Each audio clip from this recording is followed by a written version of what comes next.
नमस्कार, मैं नीतीश कुमार। आपके इस YouTube चैनल लक्ष्य करियर पॉइंट पे आपका स्वागत करता हूं। आप इस वीडियो के अंत तक बने रहिए और आपको ये बात पूर्ण रूप से जीरो लेवल से समझ में आ जाएगी कि रोमन अंक को हम कैसे लिखते हैं। चलिए समझते हैं। आप ये समझिए कि एक को एक लिखा जाता है, आई लिखा जाता है, ये तो नॉर्मल वाली बात है। दो को डबल आई लिखा जाता है, तीन को ट्रिपल आई लिखा जाता है। तो फिर जो है चार को चार आई क्यों नहीं लिखा जाता है? फिर इसी प्रकार पांच के लिए एक संख्या फिक्स होती भी होता है। फिर जो है यहाँ पर छ के लिए कोई संख्या छ क्यों नहीं है?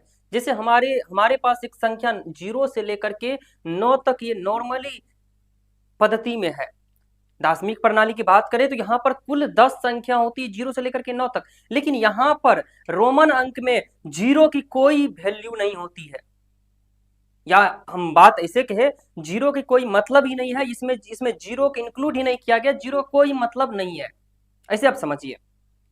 तो यहाँ पर ये बात को समझिए कि यहाँ पर रोमन अंक एक बात और है। रोमन अंक का खोज जो हुआ था वो इटली में हुआ था, किसी स्थान पर हुआ किया गया था और वो ग्रीक भाषा में किया गया था। समझिए। अब हम इस सभी फैक्ट्स को जानने वाले हैं हर तरीका से। जैसे मान लीजिए एक 10 के लिए अगर भाई x हुआ, दो x मतलब 20 होता है, 3x मतलब 30 होता है, तो फिर 40 के लिए 4x हम क्यों नहीं प्रयोग कर सकते हैं? तो चलिए सभी चीजों को हम आगे समझते हैं।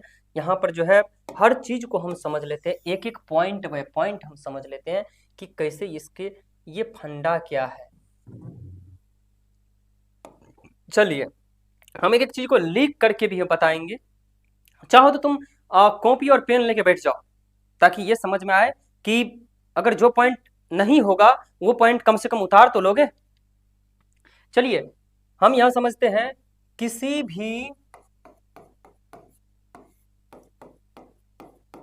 भी संख्या को रोमन अंक में बार बार लिखने पर मान बढ़ता है। उसका बार बार, अगर रूल नंबर 1 हो गया आपको, किसी संख्या को बार बार लिखने पर रोमन अंक में इसका मान हमेशा बढ़ता है। जैसे हम सपोज दैट 1 के लिए लिखे तो 1 होगा। चलिए 2 अगर लिखे तो 2 के लिए हम लिख सकते हैं, 2 को खंड कर सकते हैं 1 + 1, यानी कि हम कह सकते हैं डबल आई। 3 के लिए होगा तो 1 + 1 + 1 यानी कि ट्रिपल आई लिख सकते हैं। फिर हम समझते हैं ये 4 के लिए फिर ये क्यों नहीं करते हैं? तो आप ये बात समझिए, कॉपी पेन लेकर के बैठिए और वहां पर ये बात लिखिए कि जब कभी भी आप समझिए, एक चीज को और भी समझ लीजिए यहाँ विस्तार से, आखिर रोमन अंक में संख्या कितनी होती है इस बात को समझिए, समझना बहुत जरूरी है। एक फिक्स संख्या बनाई गई है, उस फिक्स संख्या को समझते हैं। 1 के लिए 1 होता है, 5 के लिए भी होता है, 10 के लिए x होता है, फिर 50 के लिए l होता है, 100 के लिए c होता है, 500 के लिए d होता है, फिर 1000 के लिए m होता है। कुल कितने हो गया? 1 2 3 4 5 6 7। तो कहा जाए तो दार्शनिक प्रणाली में हमें 10 संख्या होती है, लेकिन यहाँ पर इनका कुल और कुल 7 संख्या हुए। कितने संख्या हुए? 7 संख्या हुए। तो चलिए यहाँ पर कुछ पॉइंट को हम समझते हैं। इस पॉइंट को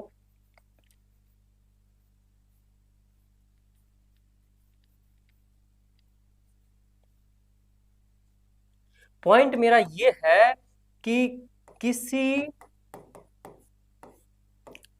बड़ी मान वाले संख्या से पहले छोटी मान आए तो मान घटता है।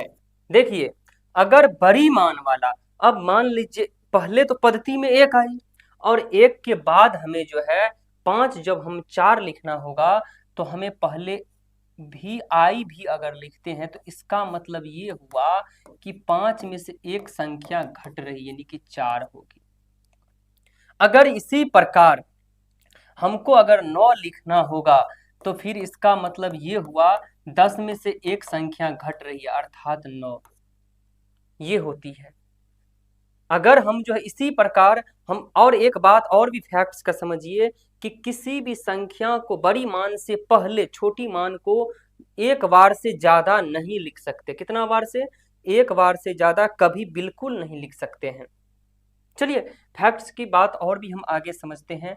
अगर जब कभी भी, यहाँ पर छोटी संख्या हो गई, जब कभी भी यही संख्या अगर क्या होता, ये भी है, अगर आई इस साइड चले आता, आगे चले आता, दाएं तरफ आ जाता, तो फिर क्या होता? 5 + 1 होता, जिसको हम 6 कहते हैं। यही संख्या फिर रिपीट हो जाता कि एक्स आई होता, तो यह संख्या क्या होता? 10 और +1 11 हो जाता, 11 यह संख्या हो जाता।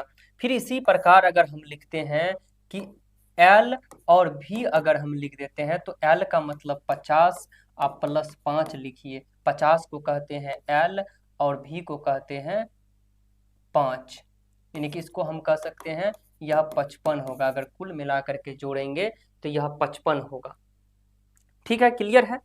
अब हम एक मैटर को और भी हम समझते हैं, यहाँ पर पॉइंट की बात को हम समझ की बात यह है कि हम जो है 10 के लिए फिर डबल भी का उपयोग क्यों नहीं करते हैं, जबकि डबल भी यानी कि सर ये बात हुआ कि 5 + 5 तो 10 लिख सकते हैं, तो फिर डबल भी क्यों नहीं लिखते हैं?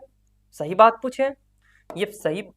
अब देखिए कि यहाँ क्यों नहीं लिख सकते। एक फिक्स कर दी गई है, याद रखिए VLD को एक बार से अधिक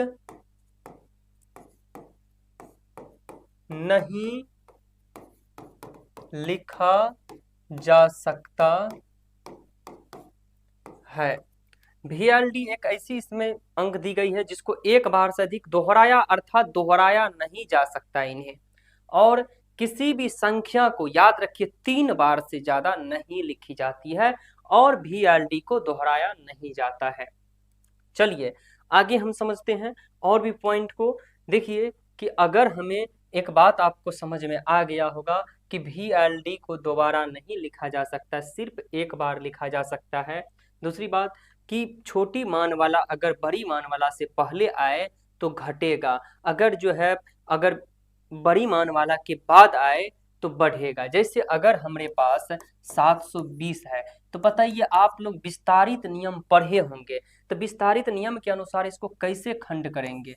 700 + 20, 700 + 20, 700 के लिए हम क्या लिख सकते हैं? इसको भी हम तोड़ सकते हैं 700 के लिए, 500 + 200 ऐसे भी तोड़ सकते हैं। तो 700 के लिए हम करते हैं, 500 के लिए होता है हमें क्या होता है? 500 के लिए D होता है, और 200 के लिए CC, और 20 को XX तो लिख सकते हैं ना, हम लिख सकते हैं। बड़ी बड़ी संख्याओं को कैसे लिख सकते हैं? सपोज डैट कोई अलग ही संख्या लीजिए, 678 मान लीजिए हमने लिए, 678 लिए, इसको कैसे लिखेंगे? तो इसको कैसे लिख सकते हैं? पहले 600, इसी तरह से 600 + 70 + 8 चाहिएगा तो इससे और भी छोटी छोटी छोटे टुकड़ों में आप तोड़ सकते हैं, कोई दिक्कत नहीं है, इससे और भी छोटा टुकड़ा तोड़ सकते हैं। मुझे लगता है समझ जाइएगा। 600 को हम क्या लिखेंगे?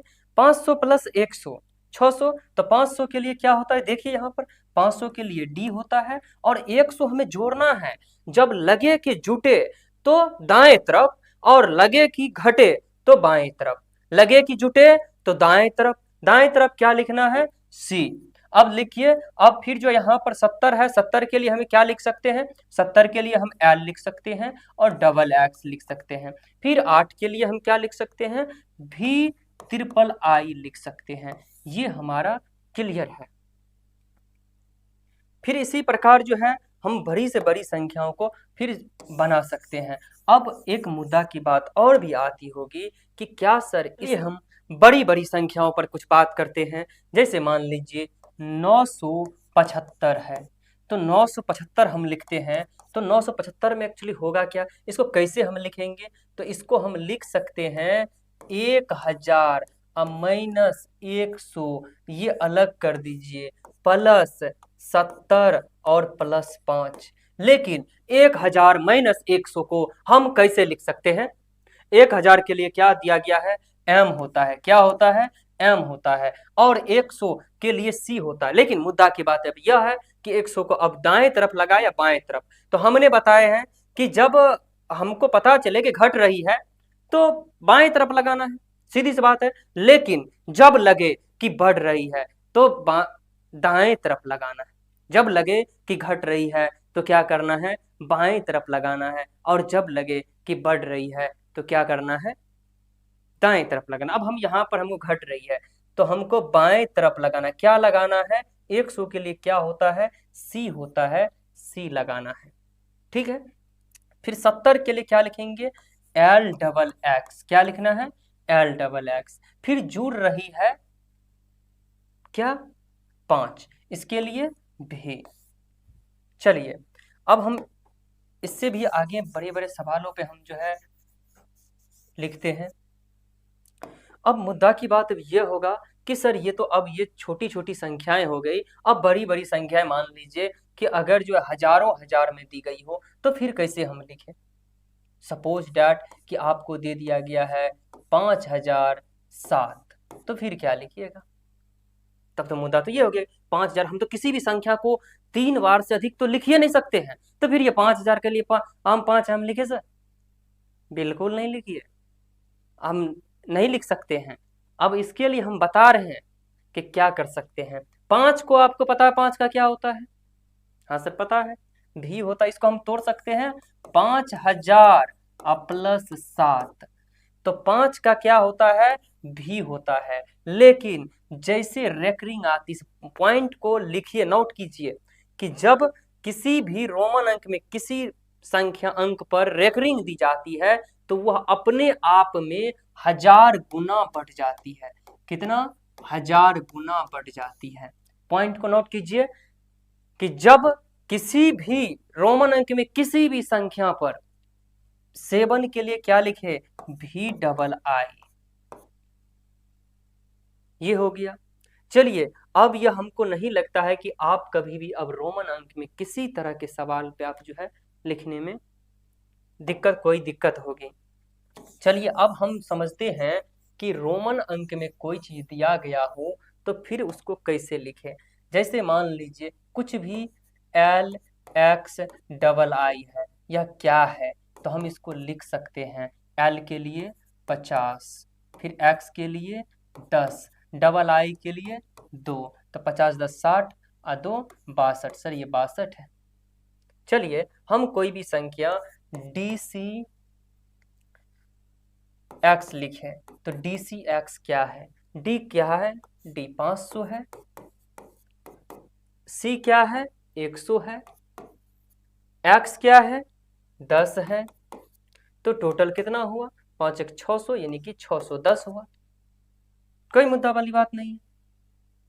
चलिए इसी प्रकार अगर जो है कोई भी संख्या को हम लिखते हैं, मेरे पास सपोज डेट कि दिया गया, मान लीजिए कोई संख्या x पर रेकरिंग है और यहाँ भी दी गई है, तो क्या बताइए कि कितना होगा।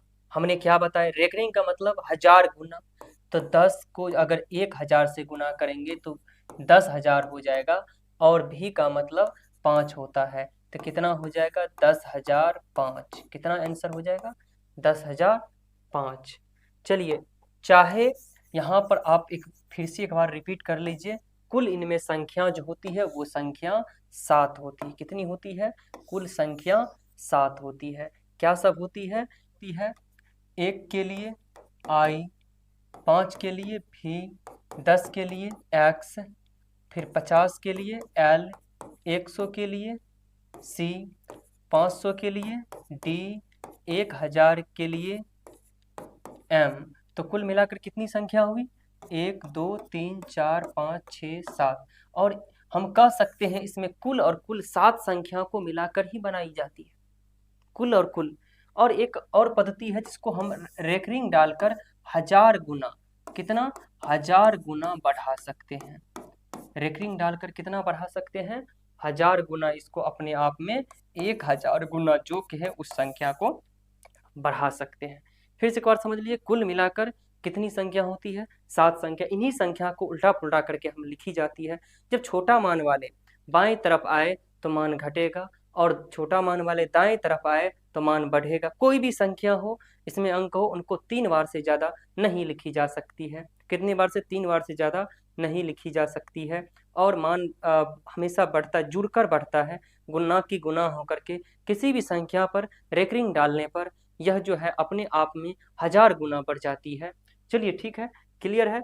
और इसको जो है, हमें उम्मीद है आप लोग इस वीडियो को देखने के बाद रोमन अंक वाले पद्धति से छुटकारा पा गए होंगे। एक कमेंट मिला था कि सर रोमन अंक पर एक वीडियो बनाइए। सो आपको अगली वीडियो किस चैप्टर पर चाहिए आप कमेंट कर सकते हैं।